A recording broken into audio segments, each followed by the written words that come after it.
ನಮಸ್ಕಾರ, ನೀವು ನೋಡ್ತಾ ಇದ್ದೀರಾ ಶ್ರೀ ಮಾರಿಕಾಂಬಾ ಡಿಜಿಟಲ್ ಟಿವಿ. ನಾನು ಕೀರ್ತಿ ಶೆಟ್ಟಿ. ಸ್ಥಳೀಯ ಶಾಸಕರ ನಿರ್ಲಕ್ಷ್ಯದಿಂದ ಗ್ರಾಮೀಣ ಹಾಗೂ ನಗರ ಭಾಗದಲ್ಲಿ ಕತ್ತಲೆ ಭಾಗ್ಯದಿಂದ ಜನತೆ ಸಂಕಷ್ಟ ಎದುರಿಸುವಂತಾಗಿದ್ದು, ಪ್ರಕೃತಿ ವಿಕೋಪದ ಮುಂಜಾಗ್ರತಾ ಕ್ರಮ ಕೈಗೊಳ್ಳಲು ಆಡಳಿತ ವ್ಯವಸ್ಥೆಯು ಸಂಪೂರ್ಣ ವಿಫಲವಾಗಿದೆ ಎಂದು ಬಿಜೆಪಿ ಕೋರ್ ಕಮಿಟಿ ಸದಸ್ಯ ಆರ್.ಡಿ. ಹೆಗಡೆ ಜಾನ್ಮನೆ ಆರೋಪಿಸಿದರು. ಮಂಗಳವಾರ ನಗರದ ದೀನ್ ದಯಾಳ್ ಸಭಾಭವನದಲ್ಲಿ ನಡೆದ ಸುದ್ದಿಗೋಷ್ಠಿಯಲ್ಲಿ ಮಾತನಾಡಿ, ಕಳೆದ 15 ದಿನಗಳಿಂದ ಸುರಿದ ಗಾಳಿ ಮಳೆಗೆ ಬಹಳಷ್ಟು ಹಾನಿಯಾಗಿದೆ. ಮುನ್ನೆಚ್ಚರಿಕಾ ಕ್ರಮ ವಹಿಸದ ಕಾರಣ ವಿದ್ಯುತ್ ಕಂಬಗಳು ಉರುಳಿದೆ. ವಿದ್ಯುತ್ ಕಂಬಗಳ ಮೇಲೆ ವಾಲಿದ ಮರಗಳನ್ನು ಮಳೆಗಾಲದ ಪೂರ್ವದಲ್ಲಿ ಕಟಾವು ಮಾಡಿದ್ದರೆ ಇಷ್ಟೊಂದು ಪ್ರಮಾಣದಲ್ಲಿ ಹಾನಿ ಸಂಭವಿಸುತ್ತಿರಲಿಲ್ಲ. ಹೆಸ್ಕಾಂನಲ್ಲಿ ಸಿಬ್ಬಂದಿಗಳ ಕೊರತೆಯಿಂದ ಜನರಿಗೆ ಸಮರ್ಪಕ ಸೇವೆ ನೀಡಲು ತೊಂದರೆಯಾಗುತ್ತಿದೆ. ಶಾಸಕರು ಇದರ ಕುರಿತು ಹೆಚ್ಚಿನ ಮುತುವರ್ಜಿ ವಹಿಸಬೇಕಾಗಿತ್ತು. ಹವಾಮಾನದ ವೈಪರೀತ್ಯದಿಂದ ಅಡಿಕೆ ಹಾನಿಯಾಗಿದೆ. ತೋಟಗಾರಿಕಾ ಅಧಿಕಾರಿಗಳು ಅಡಿಕೆ ತೋಟಕ್ಕೆ ಭೇಟಿ ನೀಡಿಲ್ಲ. ಸಬ್ಸಿಡಿ ದರದಲ್ಲಿ ಮೈಲುತುತ್ತ ಪೂರೈಕೆಯಾಗಿಲ್ಲ. ಸಬ್ಸಿಡಿ ಯೋಜನೆಗಳು ಸ್ಥಗಿತಗೊಂಡಿವೆ. ಕೃಷಿ ಯಂತ್ರಧಾರ ಯೋಜನೆ ಸ್ಥಗಿತಗೊಳಿಸಿದ್ದಾರೆ. ಲೋಕೋಪಯೋಗಿ ಇಲಾಖೆ ಮತ್ತು ಪಂಚಾಯತ್ ರಾಜ್ ಇಂಜಿನಿಯರಿಂಗ್ ವಿಭಾಗಕ್ಕೆ ಮಳೆಗಾಲದ ಹೊಂಡ ತುಂಬಲು ಅನುದಾನ ಬಂದಿಲ್ಲ. ಕಳೆದ 3 ತಿಂಗಳಿನಿಂದ ಗೃಹಲಕ್ಷ್ಮಿ ಯೋಜನೆಯ ಹಣ ಬಂದಿಲ್ಲ. ಗ್ಯಾರಂಟಿ ಕೇವಲ ಘೋಷಣೆಗೆ ಮಾತ್ರ ಸೀಮಿತವಾಗಿದೆಯೇ ಎಂದು ಪ್ರಶ್ನಿಸಿದರು. ವಿಶೇಷ ಅನುದಾನ ತಂದಿದ್ದೇವೆ ಎಂದು ಹೇಳುತ್ತಿದ್ದಾರೆ. ಯಾವ ಯೋಜನೆಗೆ ವಿಶೇಷ ಅನುದಾನ ಎಂದು ಮಾತ್ರ ಹೇಳಿಲ್ಲ. ಅಧಿವೇಶನದಲ್ಲಿ ಸಮಯವನ್ನು ಸ್ಥಳೀಯ ಶಾಸಕರು ವಿರೋಧ ಪಕ್ಷದವರನ್ನು ಟೀಕೆ ಮಾಡಲು ಉಪಯೋಗಿಸಿಕೊಂಡರೆ ಹೊರತು ಕ್ಷೇತ್ರದ ಕುರಿತು ಮಾತನಾಡಲು ವಿಫಲರಾಗಿದ್ದಾರೆ ಎಂದು ಆರೋಪಿಸಿದ ಅವರು, ವಿಶ್ವೇಶ್ವರ ಹೆಗಡೆ ಕಾಗೇರಿ ಶಾಸಕತ್ವದ ಅವಧಿಯಲ್ಲಿ ಸರ್ಕಾರದಿಂದ ಬಿಡುಗಡೆಯಾದ ಅನುದಾನದಿಂದ ನಡೆಯುತ್ತಿರುವ ಕೆಲವನ್ನು ಸಮರ್ಪಕವಾಗಿ ನಡೆಯುವಂತೆ ನೋಡಿಕೊಳ್ಳಿ ಎಂದು ಸಲಹೆ ನೀಡಿದರು. ಶಿರಸಿ ನಗರ ಮಂಡಲ ಅಧ್ಯಕ್ಷ ಆನಂದ್ ಸಾಲೇರ್ ಮಾತನಾಡಿ, ನಗರ ವ್ಯಾಪ್ತಿಯಲ್ಲಿ ಚರಂಡಿಯಲ್ಲಿ ನೀರು ಹರಿಯುವ ಬದಲು ರಸ್ತೆ ಮೇಲೆ ಹರಿಯುತ್ತಿರುವುದರಿಂದ ರಸ್ತೆಯೆಲ್ಲವೂ ಹೊಂಡಮಯವಾಗಿದೆ. ಹೊಂಡ ಮುಕ್ತ ರಸ್ತೆ ಮಾಡಲು ಶಾಸಕರು ಕ್ರಮ ಕೈಗೊಳ್ಳಬೇಕಿದೆ. ನೀರು ಸರಬರಾಜು ಘಟಕಕ್ಕೆ ವಿದ್ಯುತ್ ಪೂರೈಕೆಯ ಸಮಸ್ಯೆಯ ನೆಪ ಹೇಳಿ ನಗರದಲ್ಲಿ ಮಳೆಗಾಲದಲ್ಲಿಯೂ ನೀರು ಪೂರೈಕೆ ಸಮರ್ಪಕವಾಗಿಲ್ಲ. ಸಾರ್ವಜನಿಕರಿಗೆ ಮೂಲಸೌಕರ್ಯ ಒದಗಿಸಲು ಶಾಸಕರು ಅಧಿಕಾರಿಗಳಿಗೆ ಸೂಚನೆ ನೀಡಬೇಕು ಎಂದು ಒತ್ತಾಯಿಸಿದರು. 2:30 ಗಂಟೆಗೆ ಅಲ್ಲಿ ಸೈನ್ಯ ಬಂದು ತನ್ನ ಕಾರ್ಯಾಚರಣೆ ಪ್ರಾರಂಭ ಮಾಡಿದೆ. ಹಾಗಾಗಿ ಎಲ್ಲೂ ತನ್ನ ಕ್ಷೇತ್ರದಲ್ಲಿ ಆಗಿರುವಂಥದ್ದನ್ನು ಅವರು ನಿರಾಶೆ ಮಾಡಿದ್ರು. ಅದಕ್ಕೆ ಆದ್ಯತೆಯನ್ನು ಕೊಟ್ಟಿರುವಂಥದ್ದು. RBI ಬಗ್ಗೆ ಮೇಲೆ ಕ್ರಮ ಆಗಬೇಕು ಅನ್ನುವಂಥದ್ದನ್ನು ಅವರು ಯಾರಿಗೆ ಸಂಬಂಧಪಟ್ಟಂತೆ ಅಧಿಕಾರಿಗಳು ಮತ್ತು ಸಚಿವರಿಗೆ ಮಾತಾಡ್ತೇನೆ ಅಂದರೆ ಅದನ್ನು ಖಂಡಿತ ಅವರು ಮಾತನಾಡಿದ್ದಾರೆ. ಆದರೆ ನಮಗೆ ಎದುರಿಗೆ ಕ್ರಮವಾಗಿ ತತ್ಕ್ಷಣ ಸೈನ್ಯವನ್ನು ಕಳಿಸಿರುವಂಥದ್ದು ಮತ್ತು ಆ ಘಟನೆ ನಡೆದ ಸಂದರ್ಭದಲ್ಲಿ ಅಲ್ಲೇ ಇದ್ದು ಅಲ್ಲಿ ಬೇಕಾದಂಥ ಜಿಲ್ಲಾಡಳಿತದ ನಿರಂತರ ಸಂಪರ್ಕ ಇದ್ದು ಏನೇನು ಕ್ರಮ ತಗೋಬೇಕು ಅನ್ನೋದು ಸೂಚನೆ ಹೊಡೆದು ನಿಮಗೆ ಸರಿ.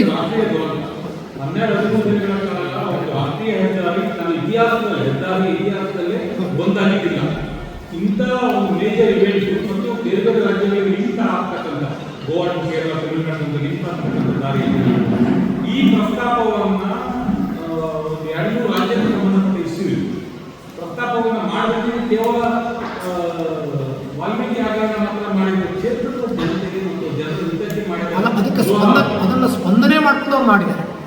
ಒಂದು ಸೈನ್ಯನ ಕಳಿಸಿದಾರಲ್ಲ, ಅದಕ್ಕೆ ಸಂಬಂಧಪಟ್ಟಂತೆ ತ್ವರಿತ ಕಾರ್ಯಾಚರಣೆ ಆಗಬೇಕು, ಸಹಾಯ ಮಾಡಬೇಕು ಅನ್ನೋಂಥದ್ದನ್ನು ಪ್ರಧಾನಮಂತ್ರಿ ಕಾರ್ಯಾಲಯಕ್ಕೆ ವಿವರವಾಗಿ ಹೇಳಿದೆ. ಅಂದರೆ ಎಲ್ಲೋ ಪ್ರಧಾನಮಂತ್ರಿ ಕಾರ್ಯಾಲಯಕ್ಕೆ ಅದನ್ನು ಹೇಳಿದ್ದಾರೆ ಅಂತಂದರೆ ಬರೀ ಸೈನ್ಯ ಕಳಿಸಿರ್ತಲ್ಲ, ಅಲ್ಲಿ ಏನೇನು ನಡೆದಿದೆ ಅಂತ ಸಂಪೂರ್ಣ ವಿವರವನ್ನು ಕೊಟ್ಟು ಬಹುಶಃ ಎಲ್ಲೋ ಒಂದು ಕಡೆ ರಾಜ್ಯ ಸರ್ಕಾರ ಇದನ್ನು ವ್ಯವಸ್ಥಿತವಾಗಿ ಹ್ಯಾಂಡಲ್ ಮಾಡ್ತಾ ಇಲ್ಲ ಅಂತ ಸೂಚನೆ ಬಹುಶಃ ಪ್ರಧಾನಮಂತ್ರಿ ಕಾರ್ಯಾಲಯಕ್ಕೆ ಆಗಿರ್ಬೋದು. ನಮಗೆ ಗೊತ್ತು ಕಾರ್ಯಾಚರಣೆ ಎಷ್ಟು ನಿಧಾನಗತಿಯಲ್ಲಿ ಇತ್ತು ಅಂತ. ಆದರೆ ಸೈನ್ಯ ಬಂದ ನಂತರದಲ್ಲಿ ಅದಕ್ಕೆ ಬೇಕಾದ ಎಲ್ಲವನ್ನೂ ಸೈನ್ಯ ಬಂದು ಅವರು ಏನು ಲೀಡ್ ತಗೊಂಡ ಮೇಲೆ ಬೇರೆ ಬೇರೆ ತಂತ್ರಜ್ಞಾನ ಉಪಯೋಗಿಸಿಕೊಂಡು ಎಲ್ಲವನ್ನೂ ಮಾಡಿದ್ರು. ಹಾಗಾಗಿ ಸಂಸದರು ಅದಕ್ಕೆ ಏನೇನು ಸ್ಪಂದನೆ ಮಾಡಬೇಕು, ಅದಕ್ಕೆ ಏನೇನು ಕ್ರಮ ತಗೊಳ್ಬೇಕು ಖಂಡಿತ ತಗೊಂಡಿದ್ರು. ಸುದ್ದಿಗೋಷ್ಠಿಯಲ್ಲಿ ಬಿಜೆಪಿ ಗ್ರಾಮೀಣ ಮಂಡಲಾಧ್ಯಕ್ಷೆ ಉಷಾ ಹೆಗಡೆ, ನಿಕಟಪೂರ್ವ ಅಧ್ಯಕ್ಷ ನರಸಿಂಹ ಹೆಗಡೆ ಬಕ್ಕಳ, ಪ್ರಮುಖರಾದ ಆರ್.ವಿ. ಹೆಗಡೆ ಚಿಪ್ಗಿ, ಶ್ರೀರಾಮ್ ನಾಯ್ಕ್, ರವಿಚಂದ್ರ ಶೆಟ್ಟಿ ಮುಂತಾದವರು ಇದ್ದರು.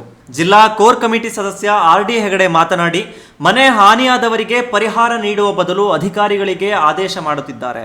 ಶಾಸಕರು ಆದೇಶ ಮಾಡುವ ಬದಲು ಪರಿಹಾರ ದೊರಕಿಸಲು ಮುಂದಾಗಲಿ ಎಂದು ಹೇಳಿದರು. ನಗರದ ಮಂಡಲಾಧ್ಯಕ್ಷ ಆನಂದ್ ಸಾಲೇರ್ ಮಾತನಾಡಿ, ಅನುದಾನ ತಂದು 1 ವರ್ಷದ ಅವಧಿಯಲ್ಲಿ ಗುದ್ದಲಿ ಪೂಜೆ ಮಾಡಿರುವುದನ್ನು ಶಾಸಕರು ತೋರಿಸಲಿ. ಹೊಂಡ ಮುಕ್ತ ರಸ್ತೆ ಮಾಡಿ ಸಾರ್ವಜನಿಕರಿಗೆ ಸಹಕರಿಸಬೇಕು ಎಂದು ಹೇಳಿದರು. ಬಡವರು ಜೋಪಡಿಯಲ್ಲಿ ವಾಸಿಸುವಂತಾಗಿದೆ. ವಿಶ್ವೇಶ್ವರ ಹೆಗಡೆ ಕಾಗೇರಿ ಸಭಾಧ್ಯಕ್ಷರಾಗಿದ್ದ ವೇಳೆ ಶಿರಸಿ ಸಿದ್ದಾಪುರ ಕ್ಷೇತ್ರಕ್ಕೆ ಸುಮಾರು 5,000 ವಸತಿ ಯೋಜನೆಯಲ್ಲಿ ವಸತಿ ರಹಿತ ಫಲಾನುಭವಿಗಳಿಗೆ ಮನೆಗಳನ್ನ ಮಂಜೂರಿ ಮಾಡಿದ್ದರು. ನಂತರ ವಿಧಾನಸಭಾ ಚುನಾವಣೆ ಘೋಷಣೆಯಾಗಿರುವುದಕ್ಕೆ ಆದೇಶ ಪತ್ರ ವಿತರಿಸಲು ಸಾಧ್ಯವಾಗಿಲ್ಲ.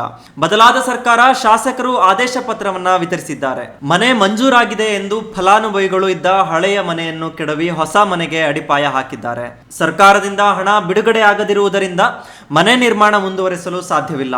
ಮಳೆಗಾಲದಲ್ಲಿ ಅವರು ಜೋಪಡಿಯಲ್ಲಿ ವಾಸಿಸುವಂತಾಗಿದೆ. ಉರ್ದು ಶಾಲೆ ಸೋರುತ್ತಿದೆ ಎಂದು ಶಾಲೆಗೆ ಭೇಟಿ ನೀಡಿದ್ದಾರೆ. ಅದೇ ರೀತಿ ಬಡವರ ಮನೆಯೂ ಸೋರುತ್ತಿದೆ. ಅವರ ಮನೆಗೆ ಶಾಸಕರು ಯಾಕೆ ತೆರಳುತ್ತಿಲ್ಲ? ವಸತಿ ಯೋಜನೆಯ ಹಣ ಬಿಡುಗಡೆಯಾಗುವಂತೆ ಸರ್ಕಾರದ ಮೇಲೆ ಒತ್ತಡ ತರಲು ಶಾಸಕರು ಇಚ್ಛಾಶಕ್ತಿ ಪ್ರದರ್ಶಿಸಲಿ ಎಂದು ಆರ್.ಡಿ. ಹೆಗಡೆ ಆಗ್ರಹಿಸಿದರು.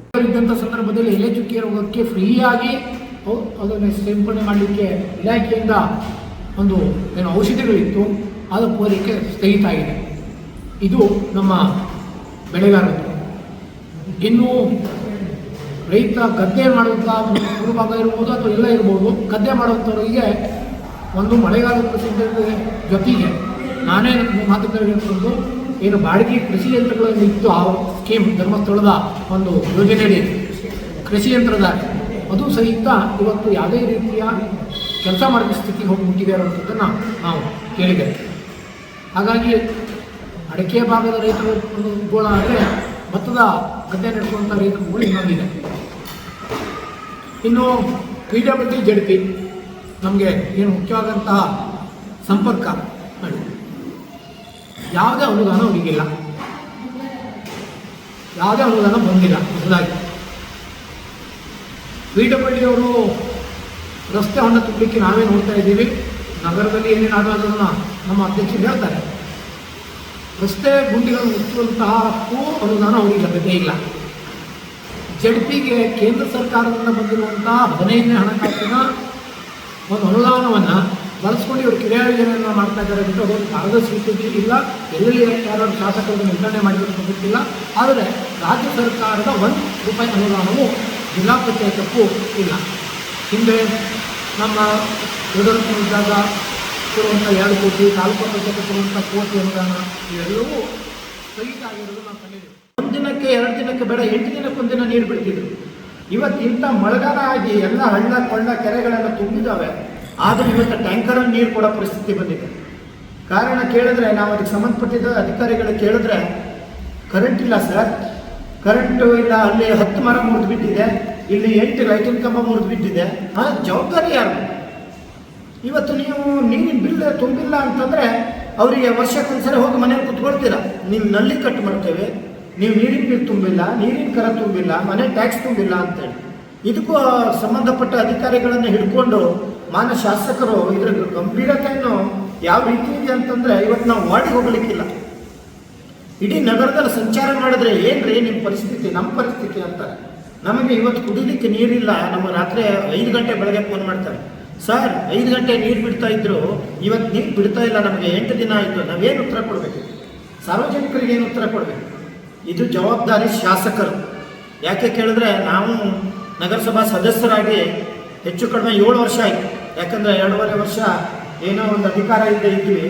7 ವರ್ಷದಲ್ಲಿ 6 ವರ್ಷ ಇಂಥ ನಮಗೆ ಸಿಚುವೇಶನ್ ಬಂದಿಲ್ಲ. ಈಗ ನಾನು ನಗರ ಮಂಡಲದ ಅಧ್ಯಕ್ಷನಾಗಿ ನಮ್ಮ ಮಾನ್ಯ ಶಾಸಕರಿಗೆ ನಾನು ಆಗ್ರಹ ಮಾಡ್ತೇನೆ, ಸಾರ್ವಜನಿಕರ ಮೂಲಭೂತ ಸೌಕರ್ಯ ಕೊಡಿ. ರಸ್ತೆ ಹೊಂಡ ಮೊನ್ನೆ ಒಂದು ಇಲ್ಲೇ ನಿಮ್ಗೆ ಗೊತ್ತಿದೆ, ತಾವೆಲ್ಲ ಓಡಾಡೋದು ಮಿತ್ರರೇ, ತಾವೆಲ್ಲ ಅದೇ ರೋಡಲ್ಲಿ ಓಡಾಡ್ತೀರಾ. ಮರಟಿಕೊಪ್ಪ ಭಾಗದಲ್ಲಿ ರಸ್ತೆ ಎಷ್ಟು ಅವಾಂತರ ಆಗಿತ್ತು ಅಂತಂದರೆ ನಾವು ನಂತರ ಹೋಗಿ ಕುಂದಿರಿಸ್ಕೊಂಡು ಮಾತಾಡಿ ಅದಕ್ಕೆ ಸಂಬಂಧಪಟ್ಟ ಅಧಿಕಾರಿಗಳಿಗೆ ಮಾತಾಡಿ ಅದನ್ನು ಹೊಂಡ ತುಂಬಂಥ ಕೆಲಸ ಮಾಡಬೇಕು. ನೀವು ಹಿಂದೆ ಅಂದರೆ ಸಾರ್ವಜನಿಕರು ರೊಚ್ಚಿಗೆ ಹೇಳ್ತಾರೆ ಅಂತ ಹೇಳಿ, ಬೇಡ ಅದನ್ನು ಮಾಡೋದು ಬೇಡ, ನಾವು ಮಾಡ್ತೇವೆ. ಅದೇನೋ ಅಂತಾರಲ್ಲ, ಈ ಟ್ಯಾಪೆ ತುಂಬೋ ಕೆಲಸ ಮಾಡೋದು. ಇವತ್ತು ನೋಡಿ ಪರಿಸ್ಥಿತಿ ಎಷ್ಟಾಗಿದೆ. ಬೆಳಗ್ಗೆ ಪಾಪ ಈ ಶಾಲಾ ಮಕ್ಕಳು ಮೊದಲೇ ಟೈಮ್ ಆಗಿರ್ತದೆ, ಅವರಿಗೆ ಹೋಗ್ಬೇಕಾದ್ರೆ ಮಳೆ ಬರ್ತಾ ಇರ್ತದೆ, ಮ್ಯಾಲ ಛತ್ರಿ ಹಿಡಿಯೋದು ಬಿಟ್ಟು ಕೆಳಗೆ ಛತ್ರಿ ಹಿಡಿಬೇಕು ಅವರು. ಯಾಕೆ ಕೇಳಿದ್ರೆ ರಾಡಿ ಹಾಕ್ತದೆ ಮೈಗೆ. ಬರೀ ಮರಾಠಿಕೊಪ್ಪ ಭಾಗ್ಯ ಒಂದೇ ಅಲ್ಲ, ಇಡೀ ಶಿರ್ಸಿ ನಗರದ ಪರಿಸ್ಥಿತಿ ಇದಾಗಿದೆ. ಎಲ್ಲಿ ನೋಡಿದ್ರಲ್ಲ ಮರ ಬೀಳ್ತಾವೆ, ಎಲ್ಲಿ ನೋಡಿದ್ರಲ್ಲಿ ಮರ ಬೀಳ್ತದೆ. ಈಗ ಹೇಳಿದ್ರು ನಮ್ಮ ಮುಖಂಡರೊಬ್ಬರು ಹೇಳಿದ್ರು, ಅದಕ್ಕೆ ಪೂರ್ವಭಾವಿಯಾಗಿ ಮಳೆಗಾಲದ ಪೂರ್ವಭಾವಿ ತಯಾರಿ ಮಾಡಬೇಕು ಅಂತ. ಅದಕ್ಕೆ ಪ್ರತಿ ವರ್ಷ ಪೂರ್ವಭಾವಿ ತಯಾರಿಯಾಗಿ ಮಳೆ ಗಾಳಿ ಬಂದರೆ ಮರ ಗಿರ ಬೀಳ್ತದೆ, ಲೈಟಿಂಗ್ ಕಂಬ ಹಾಳಾಗ್ತದೆ, ಮುರಿತದೆ, ಕರೆಂಟ್ ಹೋಗ್ತದೆ ಅಂತೇಳಿ ಅದನ್ನೆಲ್ಲ ಮೊದಲೇ ಕಟಿಂಗ್ ಮಾಡ್ತೀವಿ. ಈ ವರ್ಷ ಏನೂ ಇಲ್ಲ. ಯಾಕಿಲ್ಲ ಕೇಳಿದ್ರೆ ಅನುದಾನ ಇಲ್ಲ. ನಾವು ಅದಕ್ಕೆ ಸಂಬಂಧಪಟ್ಟ ಅಧಿಕಾರಿಗಳು, ಸರ್ ದುಡ್ಡು ಬಂದಿಲ್ಲ, ಸರ್ ದುಡ್ಡು ಬಂದಿಲ್ಲ, ಟೆಂಡರ್ ಕೊಡುವ ನಂತರ ದುಡ್ಡು ಬಂದಿಲ್ಲ. ಇವತ್ತು ಮೊದಲೇ ಏನು ಟೆಂಡರ್ ತೊಗೊಂಡು ಕೆಲಸ ಮಾಡಿದಾನೆ, ಅವನಿಗೆ ದುಡ್ಡಿಲ್ಲ, ಎಲ್ಲಿ ಕೆಲಸ ಮಾಡ್ತಾನೆ ನಾವು? ಹಾಗಾಗಿ ನಾವು ನಮ್ಮ ಪತ್ರಿಕಾ ಮಿತ್ರರ ಮೂಲಕ ಇದನ್ನು ನಾವು ಆಗ್ರಹ ಮಾಡ್ತೇವೆ. ಶಿರ್ಸಿ ನಗರ ಮಂಡಲದ ವತಿಯಿಂದ, BJP ಪಾರ್ಟಿ ವತಿಯಿಂದ ಆದಷ್ಟು ಬೇಗ ಶಾಸಕರು ಇದ್ರ ಬಗ್ಗೆ ಹೆಚ್ಚಿನ ಗಮನ ವಹಿಸಿ, ಈಗ ಅವ್ರು ಹೇಳ್ದಂಗೆ ವಿರೋಧ ಪಕ್ಷದ ಮೇಲೆ ಬರೀ ಗೂಬೆ ಕುಳಿಸೋದಲ್ಲ. ಇವತ್ತು ನಾವು ನಿಮಗೆ ಸೂಪರ್ವೈಸರ್ ಆಗಲಿ ಶಾಸಕರು ಮಾಡಿಲ್ಲ. ನಮ್ಮ ಕಾಗೇರಿಯವರು ತಂದ ಅನುದಾನದಲ್ಲಿ ನೀವು ಸೂಪರ್ವೈಸರ್ ಕೆಲಸ ಮಾಡ್ತಾನೆ ಇದ್ದೀರಿ, ನಾವು ಈಗೂ ಹೇಳ್ತೇವೆ. ಅದನ್ನು ಬಿಟ್ಟುಬಿಡಿ. ಅದನ್ನು ಬಿಟ್ಟು ಶಾಸಕನಾದವರು ತಾವೇನು ಮಾಡಬೇಕು, ತಾವೇನು ಅನುದಾನ ತರಬೇಕು ಅದನ್ನು ತಂದು ಇವತ್ತು ನೀವು ಒಂದೇ ಒಂದು ಗುದ್ಲಿ ಪೂಜೆ ಮಾಡಿದ್ದೀರಿ ತೋರಿಸ್ರಿ. 1 ವರ್ಷದ 2 ತಿಂಗಳಲ್ಲಿ ಒಂದೇ ಒಂದು ಗುದ್ಲಿ ಪೂಜೆ ಮಾಡಿದ್ದೀರಾ? ಹೊಸ ಕಟ್ಟಡಕ್ಕಾಗಲಿ, ಯಾವುದೇ ಒಂದು ಸಭಾಭವನಕ್ಕಾಗಲಿ ಯಾವುದಾದ್ರು ಒಂದು ಗುದ್ಲಿ ಪೂಜೆ ಮಾಡಿದ್ದೀರಿ ತೋರಿಸಿ. ಅದನ್ನು ಮಾಡಿ, ಅದನ್ನು ಮಾತಾಡಿ. ಜನ ತಮ್ಮನ್ನು ಆರಿಸಿ ಕಳಿಸಿದ್ದಾರೆ. ಯಾಕೆ ಕೇಳಿದ್ರೆ, ಇರಲಿ ಬದಲಾವಣೆ ಬಯಸ್ತಾ ಇದ್ರು, ಇವತ್ತು ಬದಲಾವಣೆ ಆಗಿದೆ ಅಲ್ಲ, ಬದಲಾವಣೆನ ನೀವು ಹೇಗೆ ಬದಲಾವಣೆ ಮಾಡ್ತೀರಿ ಅದು ನೀವು ಉತ್ತರ ಕೊಡೋದು. ಹಾಗಾಗಿ ತಮ್ಮ ಮೂಲಕ ನಾವು ತಮ್ಮ ಹತ್ರ ಕೇಳ್ಕೊಳ್ತೇವೆ, ಮಾನ್ಯ ಶಾಸಕರೇ, ಇದನ್ನು ಆದಷ್ಟು ಲಘು ನಮ್ಮ ಶಿರ್ಸಿ ಜನತೆಗೆ ಹೊಂದಾಣಿಕೆ ಮುಕ್ತವಾದ ಒಂದು ರಸ್ತೆಯನ್ನು ಆಗಲಿಕ್ಕೆ ನಾವು ಆದಷ್ಟು ಲಘು ಅನುಕೂಲ ಮಾಡಿಕೊಳ್ಬೇಕಾಗಿ ಕೇಳ್ತಾರೆ. ಮತ್ತೊಂದು ಕೇಳಿದ್ರೆ, ಈಗ ಬರೋದು ಚೌತಿ ಹಬ್ಬ. ಈ ಚೌತಿ ಹಬ್ಬದಲ್ಲಿ ಪ್ರತಿಯೊಂದು ಏರಿಯಾದಲ್ಲೂ, ಪ್ರತಿಯೊಂದು ಮನೆಗಳಲ್ಲೂ ಗಣಪತಿ ಹಬ್ಬನ ಪ್ರತಿಷ್ಠಾಪನೆ ಮಾಡ್ತಾರೆ. ಯಾವ ರೀತಿ ಗಣಪತಿ ಒಯ್ಯೋದು ನೀವೇ ನೋಡಿ. ತಾವು ಸ್ವಲ್ಪ ಹೊರಗಡೆ ಬನ್ನಿ, ಹೋಗಲು ಇದೆ ನಮ್ಮ ಗೌರವಕ್ಕೆ ಮುಂದೆ. ಯಾಕೆ ಕೇಳಿದ್ರೆ ಮತ ವಿಚಾರಣೆಯ ಮಕ್ಕಳ ಹಿತ